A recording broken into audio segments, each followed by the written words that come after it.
अवधूत चिंतन श्री गुरुदेव दत्त. आज आपण असा मंत्र ऐकणार आहोत जो एका क्षणात तुमच्या जीवनातील अंधार कमी करू शकतो. या मंत्रातील शब्द आपल्याला सुख, समृद्धी आणि शांततेचा प्रकाश देतात. आपल्या जीवनातील सर्व दुःख, संकटे, दारिद्र्य आणि बाधा दूर करतात. असा हा चमत्कारिक मंत्र आपल्या स्वामी माऊलींचा आणि दत्तगुरूंचा आहे. या मंत्रातील शब्द आपले आयुष्य बदलून टाकतात. आत्तापर्यंत ज्या भक्तांच्या कानावर हा मंत्र पडला आहे त्यांनी त्यांच्या आयुष्यात चमत्कारिक बदल पाहिले आहेत. तुमच्या आयुष्यातील अवघे वातावरण बदलून टाकणारी ही दिव्य शक्ती तुमच्यापर्यंत आली आहे. हा मंत्र अतिशय शक्तिशाली आहे आणि पवित्र आहे. ज्या घरामध्ये हा मंत्र चालतो तिथे कधीही नकारात्मक ऊर्जा प्रवेश करत नाही. आपल्या घरात आनंदाची प्रकाश रेषा तयार होते. प्रिय भक्तांनो, जर तुम्ही दररोज 20 मिनिटे हा मंत्र तुमच्या घरात लावला, त्या क्षणापासून तुमच्या घरातील नकारात्मकता निघून जाईल. तुमचे मन शांत होईल आणि तुमच्या घरातील वातावरण प्रसन्न होऊन जाईल. प्रिय भक्तांनो, तुमच्यासोबतही असे घडते का की घरात आल्यानंतर तुमचे मन लागत नाही, मनात नकारात्मक विचार येतात, तुमच्या घरातील तिजोरी सतत रिकामी होत आहे, तुमच्या जीवनातील संघर्ष वाढत चालला आहे? जर हे सर्व तुमच्या आयुष्यात घडत असेल तर आजचा हा मंत्र तुमच्यासाठी आहे. तुम्हाला फक्त वेळ मिळेल तेव्हा 20 मिनिटे हा मंत्र तुमच्या मोबाईलवर लावून ठेवायचा आहे. हा मंत्र म्हणजे श्री दत्तगुरूंचा आशीर्वाद आहे, त्यांच्या कृपेचे फळ आहे. प्रिय भक्तांनो, आता तुमच्या जीवनातील अडचणी कमी होणार आहेत. प्रिय भक्तांनो, तुम्ही कधी विचार केला आहे का की अनेक लोक कमी कष्ट करून सुद्धा भरपूर पैसे कमवतात, पण अनेक लोक असे आहेत जे दिवस रात्र कष्ट करतात तरीही त्यांच्या हातात पैसे पुरत नाहीत. जर तुम्हालाही ही समस्या जाणवत असेल तर आजचा हा मंत्र खास तुमच्यासाठीच आहे. दत्तगुरूंच्या आशीर्वादाने तुमच्या आयुष्यात मोठे बदल होणार आहेत. प्रिय भक्तांनो, विश्वास असेल तर अवधूत चिंतन श्री गुरुदेव दत्त असे टाईप करा. पहिल्यांदाच आपल्या चॅनलचा व्हिडिओ पाहत असाल तर चॅनलला नक्की सबस्क्राईब करा. दत्तगुरूंचा हा प्रभावी मंत्र शेअर करा. व्हिडिओ आवडल्यास लाईक करा. चला तर या मंत्रजपाला सुरुवात करूया.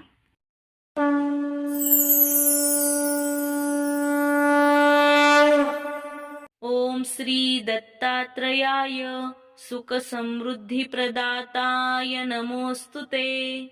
ओम श्री दत्तात्रेयाय सुख समृद्धी प्रदाताय नमोस्तुते. ओम श्री दत्तात्रेयाय सुख समृद्धी प्रदाताय नमोस्तुते. ओम श्री दत्तात्रेयाय सुख समृद्धी प्रदाताय नमोस्तुते. ओम श्री दत्तात्रेयाय सुख समृद्धी प्रदाताय नमोस्तुते. ओम श्री दत्तात्रेयाय सुख समृद्धी प्रदाताय नमोस्तुते. ओम श्री दत्तात्रेयाय सुख समृद्धी प्रदाताय नमोस्तुते. ओम श्री दत्तात्रेयाय सुख समृद्धी प्रदाताय नमोस्तुते. ओम श्री दत्तात्रेयाय सुख समृद्धी प्रदाताय नमोस्तुते. ओम श्री दत्तात्रेयाय सुख समृद्धी प्रदाताय नमोस्तुते. ओम श्री दत्तात्रेयाय सुख समृद्धी प्रदाताय नमोस्तुते. ओम श्री दत्तात्रेयाय सुख समृद्धी प्रदाताय नमोस्तुते. ओम श्री दत्तात्रेयाय सुख समृद्धी प्रदाताय नमोस्तुते. ओम श्री दत्तात्रेयाय सुख समृद्धी प्रदाताय नमोस्तुते. ओम श्री दत्तात्रेयाय सुख समृद्धी प्रदाताय नमोस्तुते. ओम श्री दत्तात्रेयाय सुख समृद्धी प्रदाताय नमोस्तुते. ओम श्री दत्तात्रेयाय सुख समृद्धी प्रदाताय नमोस्तुते. ओम श्री दत्तात्रेयाय सुखसमृद्धिप्रदाताय नमोस्तुते। ओम श्री दत्तात्रेयाय सुखसमृद्धिप्रदाताय नमोस्तुते। ओम श्री दत्तात्रेयाय सुखसमृद्धिप्रदाताय नमोस्तुते। ओम श्री दत्तात्रेयाय सुखसमृद्धिप्रदाताय नमोस्तुते। ओम श्री दत्तात्रेयाय सुखसमृद्धिप्रदाताय नमोस्तुते। ओम श्री दत्तात्रेयाय सुखसमृद्धिप्रदाताय नमोस्तुते। ओम श्री दत्तात्रेयाय सुखसमृद्धिप्रदाताय नमोस्तुते। ओम श्री दत्तात्रेयाय सुखसमृद्धिप्रदाताय नमोस्तुते। ओम श्री दत्तात्रेयाय सुखसमृद्धिप्रदाताय नमोस्तुते। ओम श्री दत्तात्रेयाय सुखसमृद्धिप्रदाताय नमोस्तुते। ओम श्री दत्तात्रेयाय सुखसमृद्धिप्रदाताय नमोस्तुते। ओम श्री दत्तात्रेयाय सुखसमृद्धिप्रदाताय नमोस्तुते। ओम श्री दत्तात्रेयाय सुखसमृद्धिप्रदाताय नमोस्तुते। ओम श्री दत्तात्रेयाय सुखसमृद्धिप्रदाताय नमोस्तुते। ओम श्री दत्तात्रेयाय सुखसमृद्धिप्रदाताय नमोस्तुते। ओम श्री दत्तात्रेयाय सुखसमृद्धिप्रदाताय नमोस्तुते। ओम श्री दत्तात्रेयाय सुखसमृद्धिप्रदाताय नमोस्तुते। ओम श्री दत्तात्रेयाय सुखसमृद्धिप्रदाताय नमोस्तुते। ओम श्री दत्तात्रेयाय सुखसमृद्धिप्रदाताय नमोस्तुते। ओम श्री दत्तात्रेयाय सुखसमृद्धिप्रदाताय नमोस्तुते। ओम श्री दत्तात्रेयाय सुखसमृद्धिप्रदाताय नमोस्तुते। ओम श्री दत्तात्रेयाय सुखसमृद्धिप्रदाताय नमोस्तुते। ओम श्री दत्तात्रेयाय सुखसमृद्धिप्रदाताय नमोस्तुते। ओम श्री दत्तात्रेयाय सुखसमृद्धिप्रदाताय नमोस्तुते। ओम श्री दत्तात्रेयाय सुखसमृद्धिप्रदाताय नमोस्तुते। ओम श्री दत्तात्रेयाय सुखसमृद्धिप्रदाताय नमोस्तुते। ओम श्री दत्तात्रेयाय सुखसमृद्धिप्रदाताय नमोस्तुते। ओम श्री दत्तात्रेयाय सुखसमृद्धिप्रदाताय नमोस्तुते। ओम श्री दत्तात्रेयाय सुखसमृद्धिप्रदाताय नमोस्तुते। ओम श्री दत्तात्रेयाय सुखसमृद्धिप्रदाताय नमोस्तुते। ओम श्री दत्तात्रेयाय सुखसमृद्धिप्रदाताय नमोस्तुते। ओम श्री दत्तात्रेयाय सुखसमृद्धिप्रदाताय नमोस्तुते। ओम श्री दत्तात्रेयाय सुखसमृद्धिप्रदाताय नमोस्तुते। ओम श्री दत्तात्रेयाय सुखसमृद्धिप्रदाताय नमोस्तुते। ओम श्री दत्तात्रेयाय सुखसमृद्धिप्रदाताय नमोस्तुते। ओम श्री दत्तात्रेयाय सुखसमृद्धिप्रदाताय नमोस्तुते। ओम श्री दत्तात्रेयाय सुखसमृद्धिप्रदाताय नमोस्तुते। ओम श्री दत्तात्रेयाय सुखसमृद्धिप्रदाताय नमोस्तुते। ओम श्री दत्तात्रेयाय सुखसमृद्धिप्रदाताय नमोस्तुते। ओम श्री दत्तात्रेयाय सुखसमृद्धिप्रदाताय नमोऽस्तु ते। ॐ श्री दत्तात्रेयाय सुखसमृद्धिप्रदाताय नमोऽस्तु ते। ॐ श्री दत्तात्रेयाय सुखसमृद्धिप्रदाताय नमोऽस्तु ते। ॐ श्री दत्तात्रेयाय सुखसमृद्धिप्रदाताय नमोऽस्तु ते। ॐ श्री दत्तात्रेयाय सुखसमृद्धिप्रदाताय नमोऽस्तु ते। ॐ श्री दत्तात्रेयाय सुखसमृद्धिप्रदाताय नमोऽस्तु ते। ॐ श्री दत्तात्रेयाय सुखसमृद्धिप्रदाताय नमोऽस्तु ते। ॐ श्री दत्तात्रेयाय सुखसमृद्धिप्रदाताय नमोऽस्तु ते। ॐ श्री दत्तात्रेयाय सुखसमृद्धिप्रदाताय नमोऽस्तु ते। ॐ श्री दत्तात्रेयाय सुखसमृद्धिप्रदाताय नमोऽस्तु ते। ॐ श्री दत्तात्रेयाय सुखसमृद्धिप्रदाताय नमोऽस्तु ते। ॐ श्री दत्तात्रेयाय सुखसमृद्धिप्रदाताय नमोऽस्तु ते।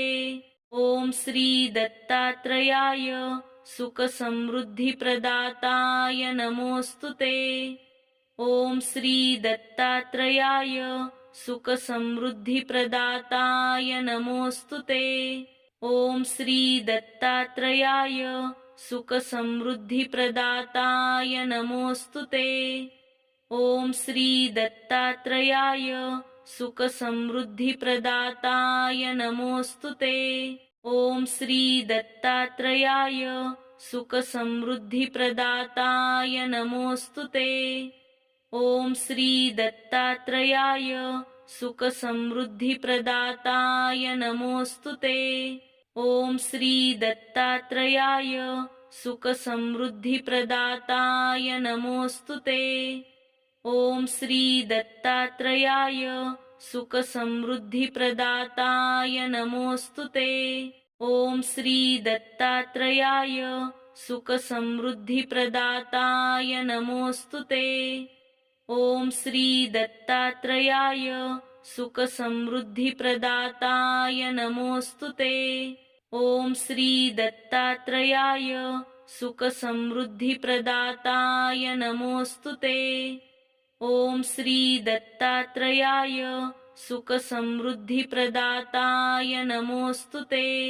ॐ श्री दत्तात्रेयाय सुखसमृद्धिप्रदाताय नमोऽस्तु ते। ॐ श्री दत्तात्रेयाय सुखसमृद्धिप्रदाताय नमोऽस्तु ते। ॐ श्री दत्तात्रेयाय सुखसमृद्धिप्रदाताय नमोऽस्तु ते। ॐ श्री दत्तात्रेयाय सुखसमृद्धिप्रदाताय नमोऽस्तु ते। ॐ श्री दत्तात्रेयाय सुखसमृद्धिप्रदाताय नमोऽस्तु ते। ॐ श्री दत्तात्रेयाय सुखसमृद्धिप्रदाताय नमोऽस्तु ते। ॐ श्री दत्तात्रेयाय सुखसमृद्धिप्रदाताय नमोऽस्तु ते। ॐ श्री दत्तात्रेयाय सुखसमृद्धिप्रदाताय नमोऽस्तु ते। ॐ श्री दत्तात्रेयाय सुखसमृद्धिप्रदाताय नमोऽस्तु ते। ॐ श्री दत्तात्रेयाय सुखसमृद्धिप्रदाताय नमोऽस्तु ते। ॐ श्री दत्तात्रेयाय सुखसमृद्धिप्रदाताय नमोऽस्तु ते। ॐ श्री दत्तात्रेयाय सुखसमृद्धिप्रदाताय नमोऽस्तु ते। ॐ श्री दत्तात्रेयाय सुखसमृद्धिप्रदाताय नमोऽस्तु ते। ॐ श्री दत्तात्रेयाय सुखसमृद्धिप्रदाताय नमोऽस्तु ते। ॐ श्री दत्तात्रेयाय सुखसमृद्धिप्रदाताय नमोऽस्तु ते। ॐ श्री दत्तात्रेयाय सुखसमृद्धिप्रदाताय नमोऽस्तु ते। ओम श्री दत्तात्रेयाय सुखसमृद्धिप्रदाताय नमोस्तुते। ओम श्री दत्तात्रेयाय सुखसमृद्धिप्रदाताय नमोस्तुते। ओम श्री दत्तात्रेयाय सुखसमृद्धिप्रदाताय नमोस्तुते। ओम श्री दत्तात्रेयाय सुखसमृद्धिप्रदाताय नमोस्तुते। ओम श्री दत्तात्रेयाय सुखसमृद्धिप्रदाताय नमोस्तुते। ओम श्री दत्तात्रेयाय सुखसमृद्धिप्रदाताय नमोस्तुते। ओम श्री दत्तात्रेयाय सुखसमृद्धिप्रदाताय नमोस्तुते। ओम श्री दत्तात्रेयाय सुखसमृद्धिप्रदाताय नमोस्तुते। ओम श्री दत्तात्रेयाय सुखसमृद्धिप्रदाताय नमोस्तुते। ओम श्री दत्तात्रेयाय सुखसमृद्धिप्रदाताय नमोस्तुते।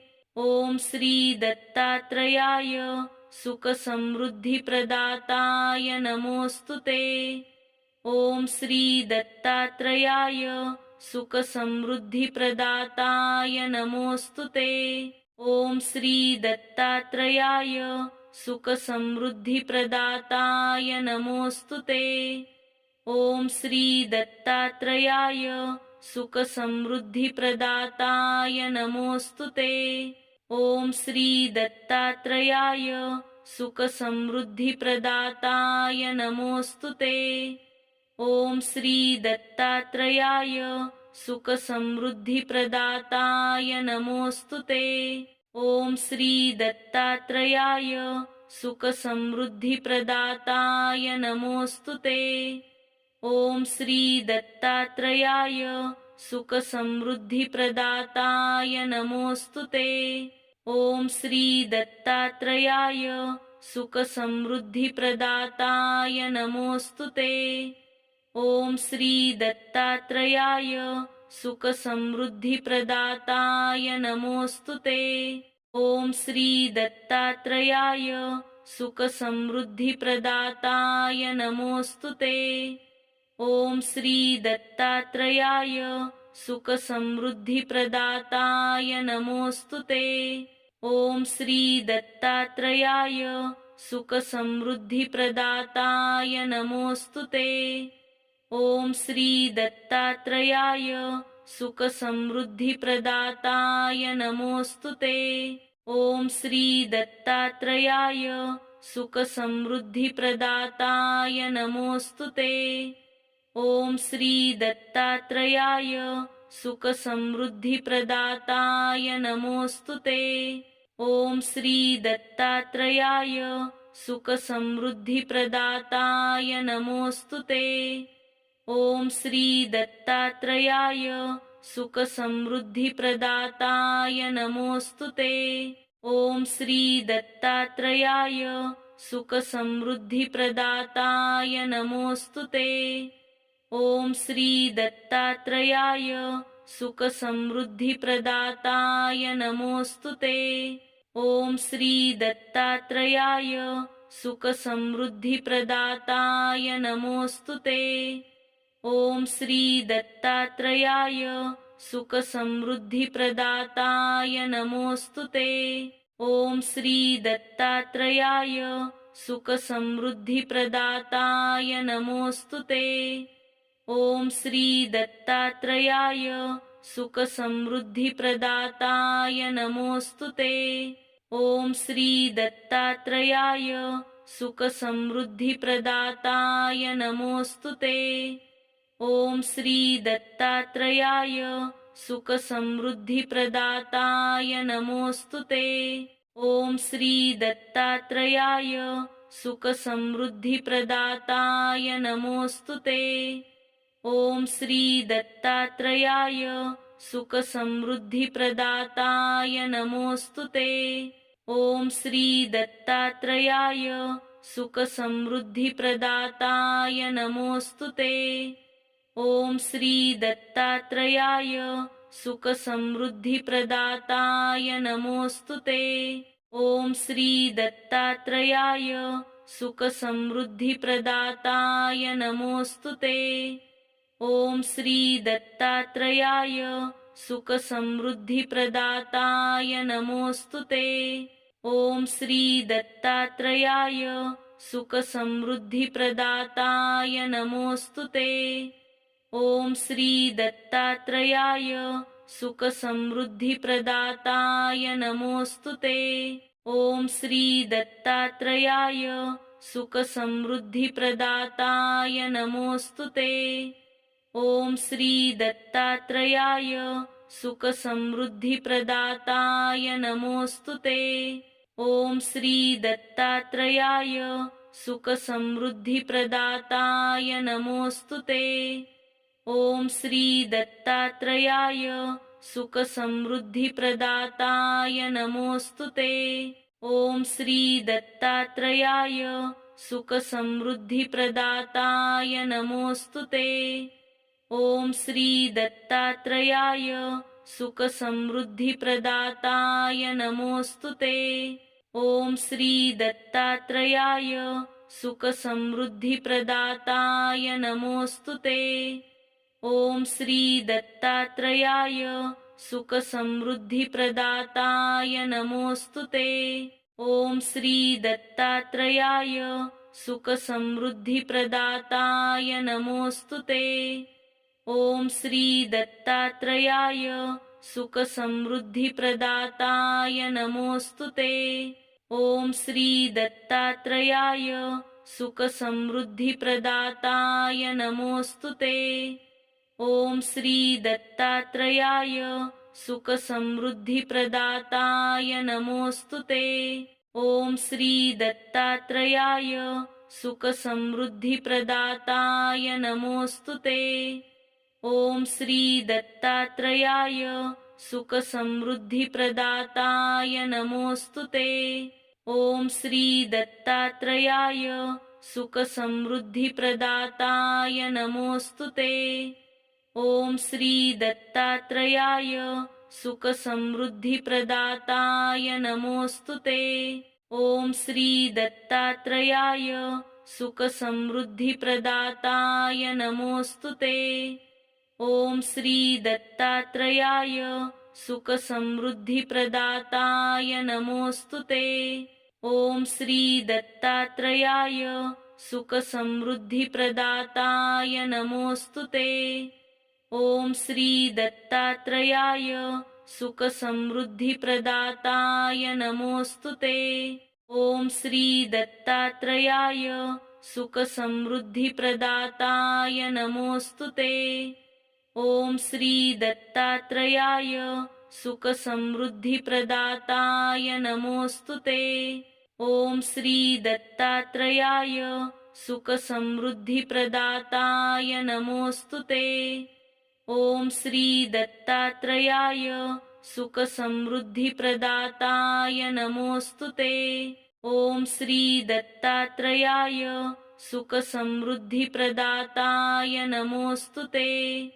ॐ श्री दत्तात्रेयाय सुखसमृद्धिप्रदाताय नमोऽस्तु ते। ॐ श्री दत्तात्रेयाय सुखसमृद्धिप्रदाताय नमोऽस्तु ते। ॐ श्री दत्तात्रेयाय सुखसमृद्धिप्रदाताय नमोऽस्तु ते। ॐ श्री दत्तात्रेयाय सुखसमृद्धिप्रदाताय नमोऽस्तु ते। ॐ श्री दत्तात्रेयाय सुखसमृद्धिप्रदाताय नमोऽस्तु ते। ॐ श्री दत्तात्रेयाय सुखसमृद्धिप्रदाताय नमोऽस्तु ते। ॐ श्री दत्तात्रेयाय सुखसमृद्धिप्रदाताय नमोऽस्तु ते। ॐ श्री दत्तात्रेयाय सुखसमृद्धिप्रदाताय नमोऽस्तु ते। ॐ श्री दत्तात्रेयाय सुखसमृद्धिप्रदाताय नमोऽस्तु ते। ॐ श्री दत्तात्रेयाय सुखसमृद्धिप्रदाताय नमोऽस्तु ते। ओम श्री दत्तात्रेयाय सुखसमृद्धिप्रदाताय नमोस्तुते। ओम श्री दत्तात्रेयाय सुखसमृद्धिप्रदाताय नमोस्तुते। ओम श्री दत्तात्रेयाय सुखसमृद्धिप्रदाताय नमोस्तुते। ओम श्री दत्तात्रेयाय सुखसमृद्धिप्रदाताय नमोस्तुते। ओम श्री दत्तात्रेयाय सुखसमृद्धिप्रदाताय नमोस्तुते। ओम श्री दत्तात्रेयाय सुखसमृद्धिप्रदाताय नमोस्तुते। ओम श्री दत्तात्रेयाय सुखसमृद्धिप्रदाताय नमोस्तुते। ओम श्री दत्तात्रेयाय सुखसमृद्धिप्रदाताय नमोस्तुते। ओम श्री दत्तात्रेयाय सुखसमृद्धिप्रदाताय नमोस्तुते। ओम श्री दत्तात्रेयाय सुखसमृद्धिप्रदाताय नमोस्तुते। ओम श्री दत्तात्रेयाय सुखसमृद्धिप्रदाताय नमोस्तुते। ओम श्री दत्तात्रेयाय सुखसमृद्धिप्रदाताय नमोस्तुते। ओम श्री दत्तात्रेयाय सुखसमृद्धिप्रदाताय नमोस्तुते। ओम श्री दत्तात्रेयाय सुखसमृद्धिप्रदाताय नमोस्तुते। ओम श्री दत्तात्रेयाय सुखसमृद्धिप्रदाताय नमोस्तुते। ओम श्री दत्तात्रेयाय सुखसमृद्धिप्रदाताय नमोस्तुते।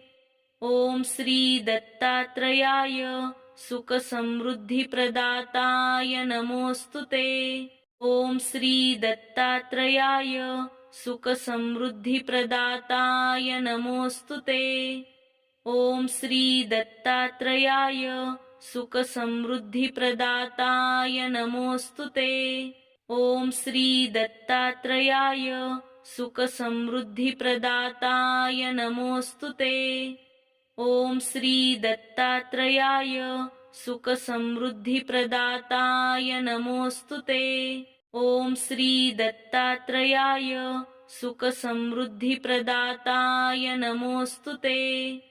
ओम श्री दत्तात्रेयाय सुखसमृद्धिप्रदाताय नमोस्तुते।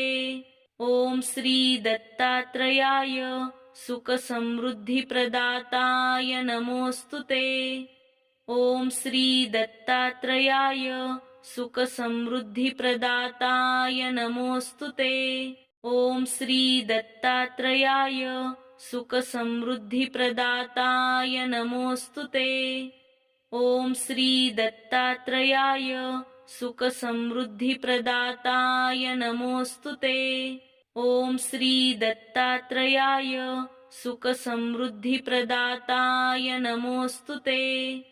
ओम श्री दत्तात्रेयाय सुखसमृद्धिप्रदाताय नमोस्तुते। ओम श्री दत्तात्रेयाय सुखसमृद्धिप्रदाताय नमोस्तुते। ओम श्री दत्तात्रेयाय सुखसमृद्धिप्रदाताय नमोस्तुते। ओम श्री दत्तात्रेयाय सुखसमृद्धिप्रदाताय नमोस्तुते।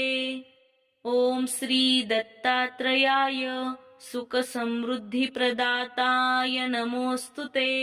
ओम श्री दत्तात्रेयाय सुखसमृद्धिप्रदाताय नमोस्तुते।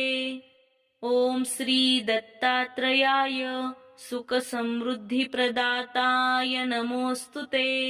ओम श्री दत्तात्रेयाय सुखसमृद्धिप्रदाताय नमोस्तुते। ओम श्री दत्तात्रेयाय सुखसमृद्धिप्रदाताय नमोस्तुते। ओम श्री दत्तात्रेयाय सुखसमृद्धिप्रदाताय नमोस्तुते। ओम श्री दत्तात्रेयाय सुखसमृद्धिप्रदाताय नमोस्तुते। ओम श्री दत्तात्रेयाय सुखसमृद्धिप्रदाताय नमोऽस्तु ते। ॐ श्री दत्तात्रेयाय सुखसमृद्धिप्रदाताय नमोऽस्तु ते। ॐ श्री दत्तात्रेयाय सुखसमृद्धिप्रदाताय नमोऽस्तु ते। ॐ श्री दत्तात्रेयाय सुखसमृद्धिप्रदाताय नमोऽस्तु ते। ॐ श्री दत्तात्रेयाय सुखसमृद्धिप्रदाताय नमोऽस्तु ते। ॐ श्री दत्तात्रेयाय सुखसमृद्धिप्रदाताय नमोऽस्तु ते। ॐ श्री दत्तात्रेयाय सुखसमृद्धिप्रदाताय नमोऽस्तु ते। ॐ श्री दत्तात्रेयाय सुखसमृद्धिप्रदाताय नमोऽस्तु ते।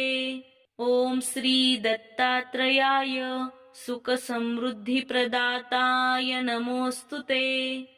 ॐ श्री दत्तात्रेयाय सुखसमृद्धिप्रदाताय नमोऽस्तु ते। ॐ श्री दत्तात्रेयाय सुखसमृद्धिप्रदाताय नमोऽस्तु ते। ॐ श्री दत्तात्रेयाय सुखसमृद्धिप्रदाताय नमोऽस्तु ते। ॐ श्री दत्तात्रेयाय सुखसमृद्धिप्रदाताय नमोऽस्तु ते। ॐ श्री दत्तात्रेयाय सुखसमृद्धिप्रदाताय नमोऽस्तु ते। ॐ श्री दत्तात्रेयाय सुखसमृद्धिप्रदाताय नमोऽस्तु ते। ॐ श्री दत्तात्रेयाय सुखसमृद्धिप्रदाताय नमोऽस्तु ते। ॐ श्री दत्तात्रेयाय सुखसमृद्धिप्रदाताय नमोऽस्तु ते। ॐ श्री दत्तात्रेयाय सुखसमृद्धिप्रदाताय नमोऽस्तु ते। ॐ श्री दत्तात्रेयाय सुखसमृद्धिप्रदाताय नमोऽस्तु ते। ॐ श्री दत्तात्रेयाय सुखसमृद्धिप्रदाताय नमोऽस्तु ते। ॐ श्री दत्तात्रेयाय सुखसमृद्धिप्रदाताय नमोऽस्तु ते। ॐ श्री दत्तात्रेयाय सुखसमृद्धिप्रदाताय नमोऽस्तु ते। ॐ श्री दत्तात्रेयाय सुखसमृद्धिप्रदाताय नमोऽस्तु ते। ॐ श्री दत्तात्रेयाय सुखसमृद्धिप्रदाताय नमोऽस्तु ते। ॐ श्री दत्तात्रेयाय सुखसमृद्धिप्रदाताय नमोऽस्तु ते। ॐ श्री दत्तात्रेयाय सुखसमृद्धिप्रदाताय नमोऽस्तु ते। ॐ श्री दत्तात्रेयाय सुखसमृद्धिप्रदाताय नमोऽस्तु ते। ॐ श्री दत्तात्रेयाय सुखसमृद्धिप्रदाताय नमोऽस्तु ते। ॐ श्री दत्तात्रेयाय सुखसमृद्धिप्रदाताय नमोऽस्तु ते। ॐ श्री दत्तात्रेयाय सुखसमृद्धिप्रदाताय नमोऽस्तु ते। ॐ श्री दत्तात्रेयाय सुखसमृद्धिप्रदाताय नमोऽस्तु ते। ॐ श्री दत्तात्रेयाय सुखसमृद्धिप्रदाताय नमोऽस्तु ते। ॐ श्री दत्तात्रेयाय सुखसमृद्धिप्रदाताय नमोऽस्तु ते। ॐ श्री दत्तात्रेयाय सुखसमृद्धिप्रदाताय नमोऽस्तु ते। ॐ श्री दत्तात्रेयाय सुखसमृद्धिप्रदाताय नमोऽस्तु ते। ॐ श्री दत्तात्रेयाय सुखसमृद्धिप्रदाताय नमोऽस्तु ते। ॐ श्री दत्तात्रेयाय सुखसमृद्धिप्रदाताय नमोऽस्तु ते। ॐ श्री दत्तात्रेयाय सुखसमृद्धिप्रदाताय नमोऽस्तु ते। ॐ श्री दत्तात्रेयाय सुखसमृद्धिप्रदाताय नमोऽस्तु ते। ॐ श्री दत्तात्रेयाय सुखसमृद्धिप्रदाताय नमोऽस्तु ते। ओम श्री दत्तात्रेयाय सुखसमृद्धिप्रदाताय नमोस्तुते। ओम श्री दत्तात्रेयाय सुखसमृद्धिप्रदाताय नमोस्तुते। ओम श्री दत्तात्रेयाय सुखसमृद्धिप्रदाताय नमोस्तुते।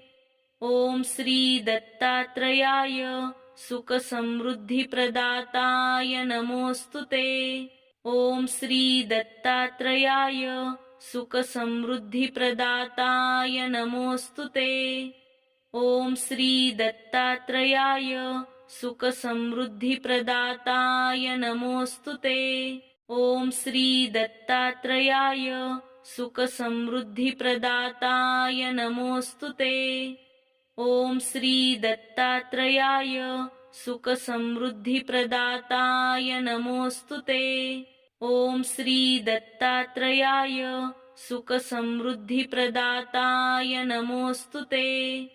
ओम श्री दत्तात्रेयाय सुखसमृद्धिप्रदाताय नमोस्तुते। ओम श्री दत्तात्रेयाय सुखसमृद्धिप्रदाताय नमोस्तुते। ओम श्री दत्तात्रेयाय सुखसमृद्धिप्रदाताय नमोस्तुते। ओम श्री दत्तात्रेयाय सुखसमृद्धिप्रदाताय नमोस्तुते। ओम श्री दत्तात्रेयाय सुखसमृद्धिप्रदाताय नमोस्तुते। ओम श्री दत्तात्रेयाय सुखसमृद्धिप्रदाताय नमोस्तुते।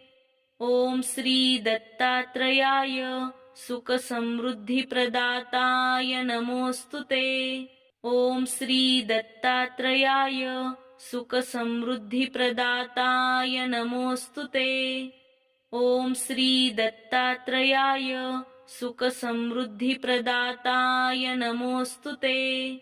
ओम श्री दत्तात्रेयाय सुखसमृद्धिप्रदाताय नमोस्तुते। ओम श्री दत्तात्रेयाय सुखसमृद्धिप्रदाताय नमोस्तुते। ओम श्री दत्तात्रेयाय सुखसमृद्धिप्रदाताय नमोस्तुते। ओम श्री दत्तात्रेयाय सुखसमृद्धिप्रदाताय नमोस्तुते। ओम श्री दत्तात्रेयाय सुखसमृद्धिप्रदाताय नमोस्तुते। ओम श्री दत्तात्रेयाय सुखसमृद्धिप्रदाताय नमोस्तुते। ओम श्री दत्तात्रेयाय सुखसमृद्धिप्रदाताय नमोस्तुते। ओम श्री दत्तात्रेयाय सुखसमृद्धिप्रदाताय नमोस्तुते। ओम श्री दत्तात्रेयाय सुखसमृद्धिप्रदाताय नमोस्तुते। ओम श्री दत्तात्रेयाय सुखसमृद्धिप्रदाताय नमोस्तुते। ओम श्री दत्तात्रेयाय सुखसमृद्धिप्रदाताय नमोस्तुते।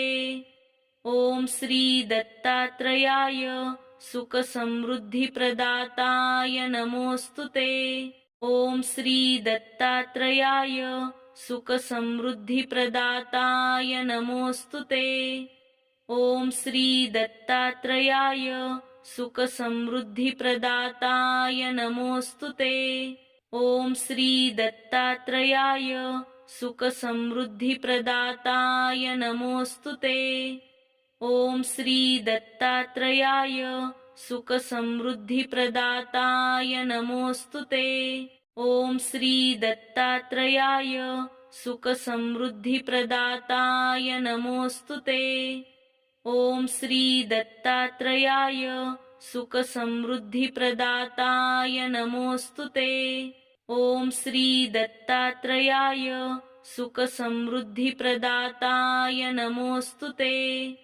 ओम श्री दत्तात्रेयाय सुखसमृद्धिप्रदाताय नमोस्तुते। ओम श्री दत्तात्रेयाय सुखसमृद्धिप्रदाताय नमोस्तुते।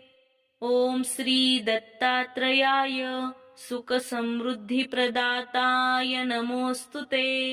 ॐ श्री दत्तात्रेयाय सुखसमृद्धिप्रदाताय नमोऽस्तु ते। ॐ श्री दत्तात्रेयाय सुखसमृद्धिप्रदाताय नमोऽस्तु ते। ॐ श्री दत्तात्रेयाय सुखसमृद्धिप्रदाताय नमोऽस्तु ते। ॐ श्री दत्तात्रेयाय सुखसमृद्धिप्रदाताय नमोऽस्तु ते। ॐ श्री दत्तात्रेयाय सुखसमृद्धिप्रदाताय नमोऽस्तु ते। ॐ श्री दत्तात्रेयाय सुखसमृद्धिप्रदाताय नमोऽस्तु ते। ॐ श्री दत्तात्रेयाय सुखसमृद्धिप्रदाताय नमोऽस्तु ते। ॐ श्री दत्तात्रेयाय सुखसमृद्धिप्रदाताय नमोऽस्तु ते। ॐ श्री दत्तात्रेयाय सुखसमृद्धिप्रदाताय नमोऽस्तु ते। ॐ श्री दत्तात्रेयाय सुखसमृद्धिप्रदाताय नमोऽस्तु ते। ॐ श्री दत्तात्रेयाय सुखसमृद्धिप्रदाताय नमोऽस्तु ते। ॐ श्री दत्तात्रेयाय सुखसमृद्धिप्रदाताय नमोऽस्तु ते। ॐ श्री दत्तात्रेयाय सुखसमृद्धिप्रदाताय नमोऽस्तु ते। ॐ श्री दत्तात्रेयाय सुखसमृद्धिप्रदाताय नमोऽस्तु ते। ॐ श्री दत्तात्रेयाय सुखसमृद्धिप्रदाताय नमोऽस्तु ते। ॐ श्री दत्तात्रेयाय सुखसमृद्धिप्रदाताय नमोऽस्तु ते। ॐ श्री दत्तात्रेयाय सुखसमृद्धिप्रदाताय नमोऽस्तु ते। ॐ श्री दत्तात्रेयाय सुखसमृद्धिप्रदाताय नमोऽस्तु ते। ॐ श्री दत्तात्रेयाय सुखसमृद्धिप्रदाताय नमोऽस्तु ते। ॐ श्री दत्तात्रेयाय सुखसमृद्धिप्रदाताय नमोऽस्तु ते। ॐ श्री दत्तात्रेयाय सुखसमृद्धिप्रदाताय नमोऽस्तु ते।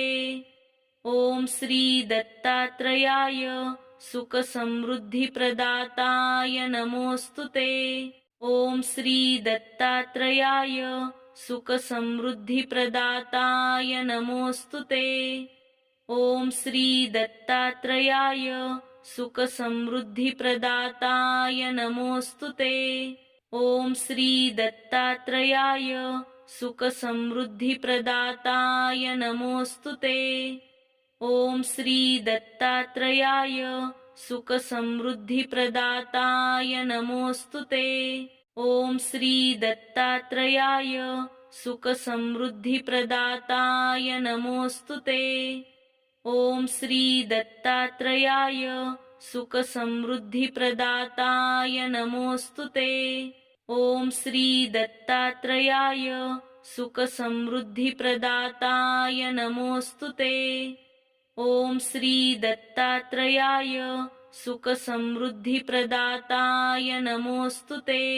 ॐ श्री दत्तात्रेयाय सुखसमृद्धिप्रदाताय नमोऽस्तु ते।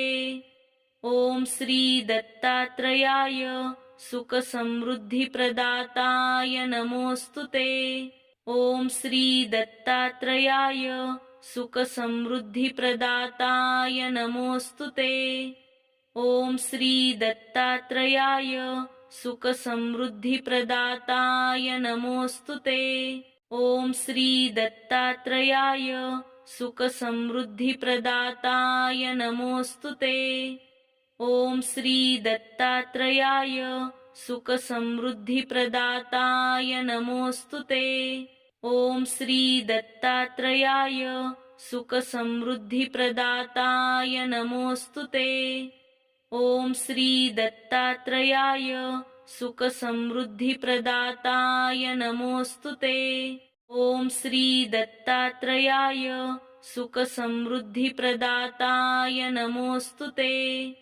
ओम श्री दत्तात्रेयाय सुखसमृद्धिप्रदाताय नमोस्तुते।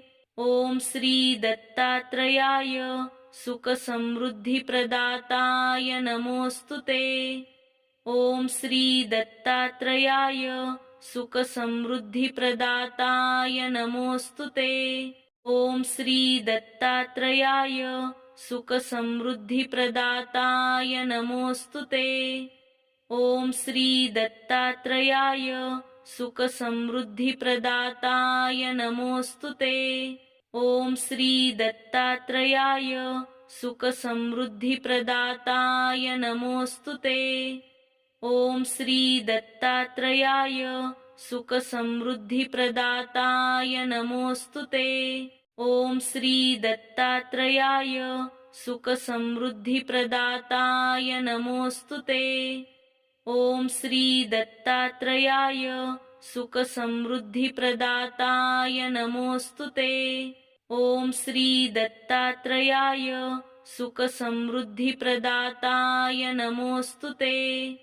ओम श्री दत्तात्रेयाय सुखसमृद्धिप्रदाताय नमोस्तुते। ओम श्री दत्तात्रेयाय सुखसमृद्धिप्रदाताय नमोस्तुते।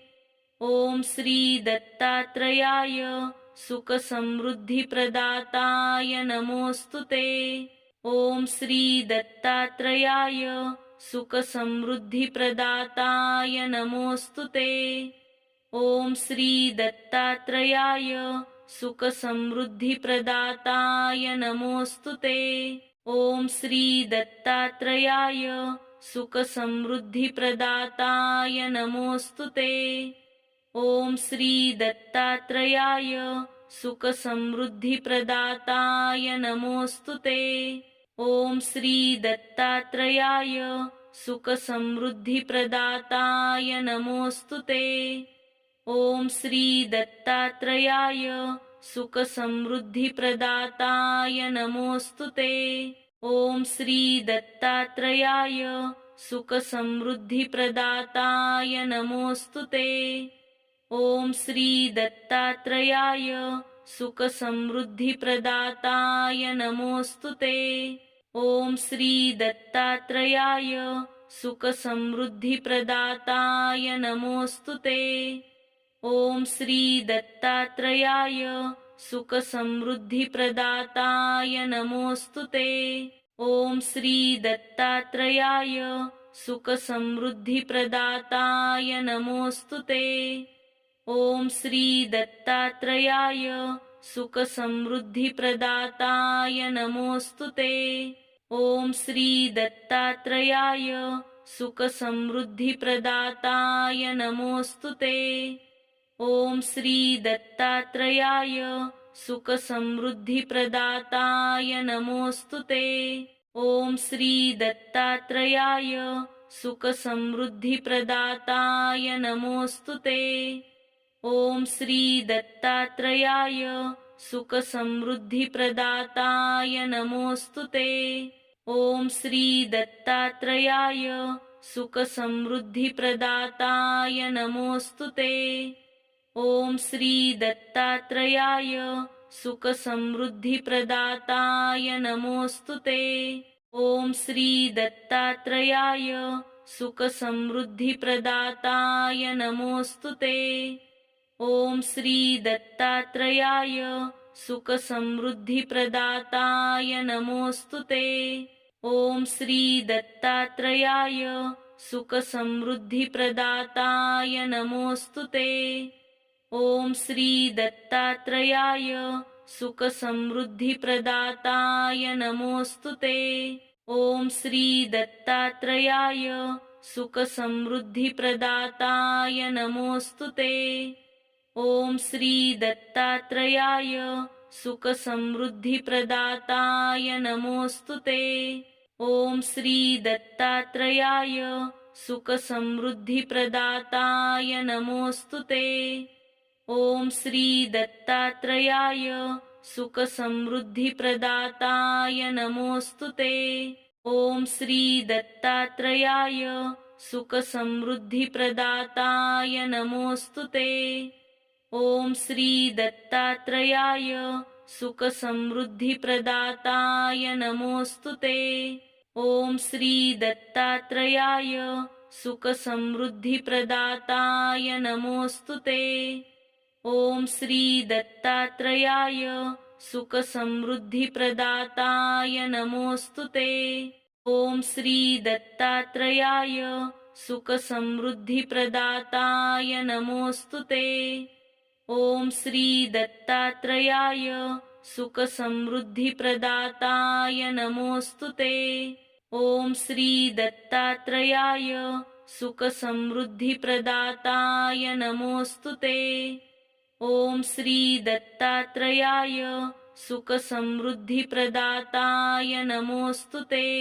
ॐ श्री दत्तात्रेयाय सुखसमृद्धिप्रदाताय नमोऽस्तु ते। ॐ श्री दत्तात्रेयाय सुखसमृद्धिप्रदाताय नमोऽस्तु ते।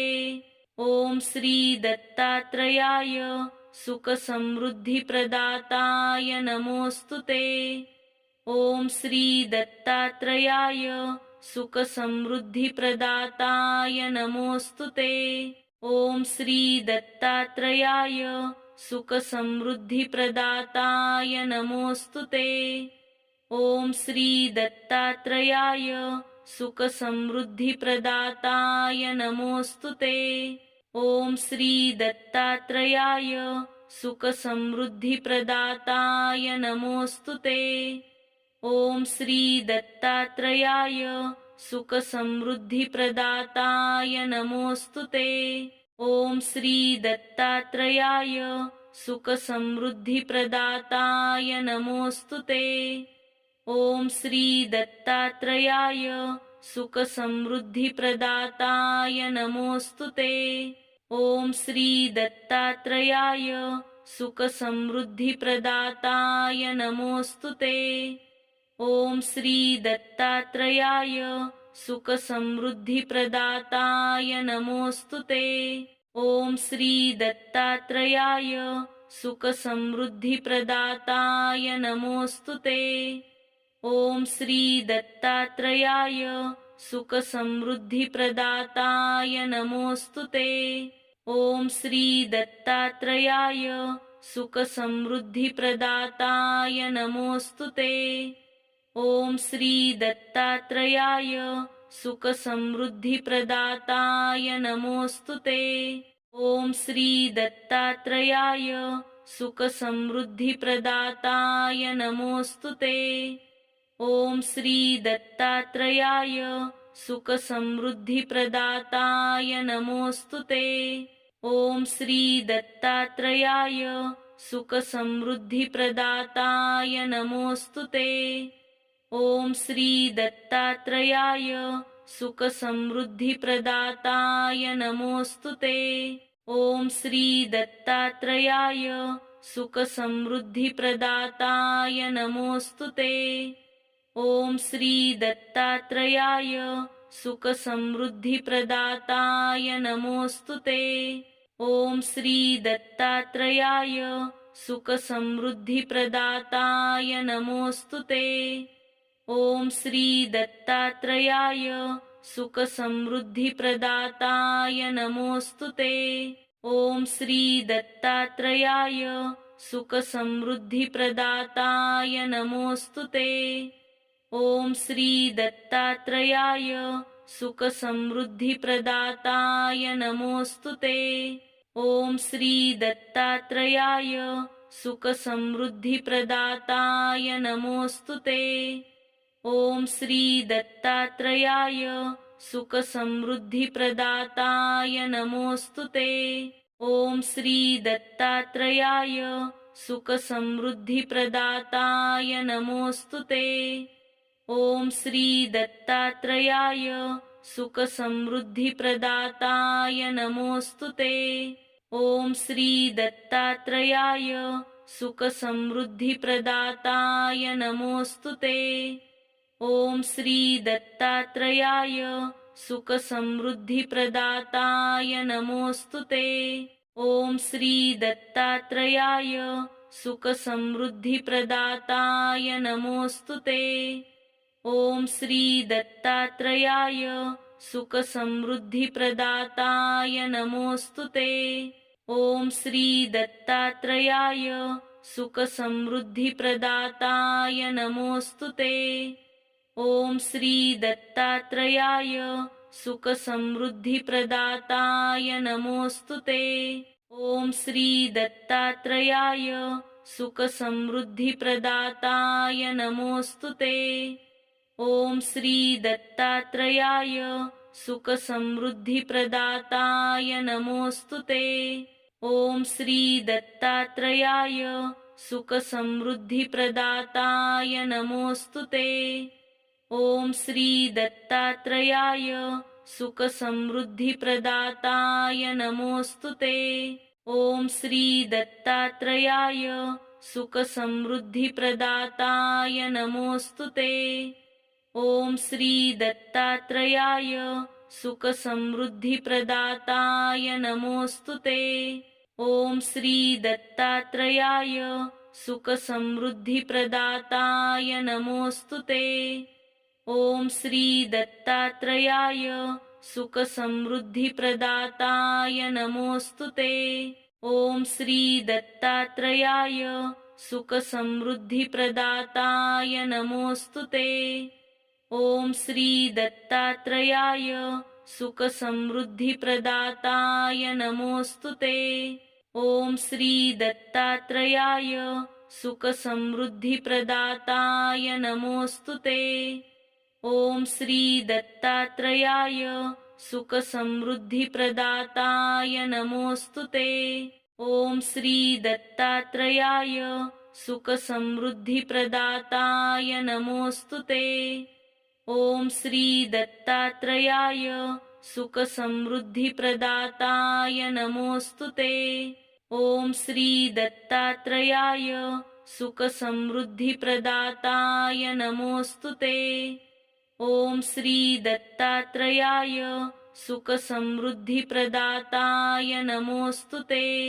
ॐ श्री दत्तात्रेयाय सुखसमृद्धिप्रदाताय नमोऽस्तु ते। ॐ श्री दत्तात्रेयाय सुखसमृद्धिप्रदाताय नमोऽस्तु ते। ॐ श्री दत्तात्रेयाय सुखसमृद्धिप्रदाताय नमोऽस्तु ते। ॐ श्री दत्तात्रेयाय सुखसमृद्धिप्रदाताय नमोऽस्तु ते।